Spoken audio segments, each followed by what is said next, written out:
અમદાવાદની મુલાકાતે આવ્યા છે। કાલુપુર રેલવે સ્ટેશનના રીડેવલપમેન્ટ કામનું નિરીક્ષણ કરવામાં આવ્યું। 2027 સુધીમાં આધુનિક રેલવે સ્ટેશનનું નિર્માણ થશે। 2383 કરોડના ખર્ચે રેલવે સ્ટેશનનું નિર્માણ કરવામાં આવી રહ્યું છે।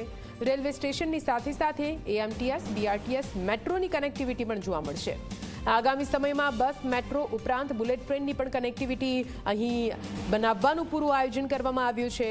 આ પૂરા સ્ટેશનમાં 30 જેટલી લિફ્ટ, 6 એક્સિલેટર, 25 સ્ટેરકેસીસ અને 7000 ફૂટ ઓપન એરિયા રહેશે। 8000 કાર પાર્ક થઈ શકે તે માટે પાર્કિંગની व्यवस्था કરવામાં આવશે।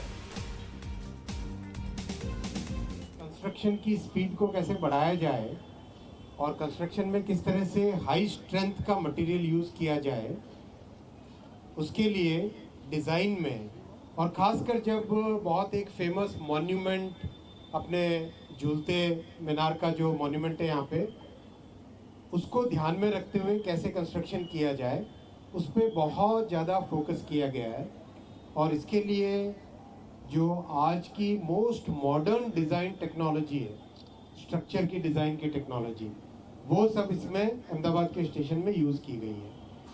जैसे अभी आप अगर थोड़ी देर बाद में ये इधर multi modal transport hub MMTH का जो टावर है ये देखोगे, इसकी फाउंडेशन जब आ रही है अभी, और ऊपर जब फ्लोर्स बनने लगेंगे तो करीब करीब हर 1 महीने में एक फ्लोर रेडी हो जाएगा। इस स्पीड से काम होगा और एक बार सारा स्टेबल हो जाने के बाद में करीब करीब हर 20-25 दिन में एक फ्लोर रेडी होता जाएगा। इस तरह की इसमें डिज़ाइन पूरी लगाई गई है और ये बहुत यूनिक है, बहुत अच्छा एक्सपेरिमेंट है। दूसरा, शहर को स्टेशन बहुत अच्छे तरीके से सहयोग करे, इसके लिए कंप्लीट आप देख रहे हो ये एलिवेटेड रोड के जो टावर्स बने हैं, अभी आप कवर करना इसके बाद में। केंद्रीय रेलवे मंत्री अश्विनी कुमार वैष्णव आज अमदावादની મુલાકાતે છે। અમદાવાદમાં કાલુપુર રેલવે સ્ટેશનમાં જે રીડેવલપમેન્ટનું કામ અત્યારે ચાલી રહ્યું છે તેની મુલાકાતે, તેના ઇન્સ્પેક્શન માટે તેઓ અહીં પહોંચ્યા છે। મહત્વની વાત એ છે કે 2027 સુધીમાં આખું જે સ્ટેશન છે એ બનીને તૈયાર થઈ જાય, સાથે જ બુલેટ ટ્રેનની કનેક્ટિવિટી પણ મળી રહે એ પ્રકારનું આયોજન અત્યારે કરવામાં આવી રહ્યું છે। વધુમાં જે કેન્દ્રીય જે રેલવે મંત્રી છે તેમણે ભાર મૂક્યો છે કે આ જે કામગીરી છે એ ખૂબ ઝડપથી થાય અને તમામ જે એલિવેશન જે પણ કોરિડોર છે તે તરત બને, કામગીરી ઝડપથી થાય એ માટેની પ્લાનિંગ કઈ રીતે રેલવે કરી રહ્યું છે તેની માટેની પણ તેમણે માહિતી આપી।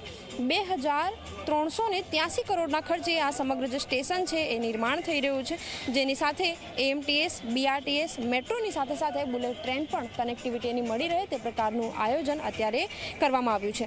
અત્યારે હાલ દ્રશ્યો આપ જોઈ રહ્યા છો કે જે કામગીરી છે એ ખૂબ ઝડપે થઈ રહી છે। આ સાથે જ તેમની જે મુલાકાત છે તે આગળ આણંદ ખાતે પણ કરવામાં આવશે। એટલે કે રેલવેને લઈને જે પણ ગુજરાતમાં ડેવલપમેન્ટ અત્યારે ચાલી રહ્યા છે એ ડેવલપમેન્ટને લઈને તેમનું જે ઇન્સ્પેક્શન છે તે અત્યારે કરવામાં આવી રહ્યું છે।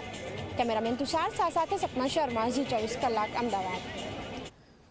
રાજકોટની વાત કરીએ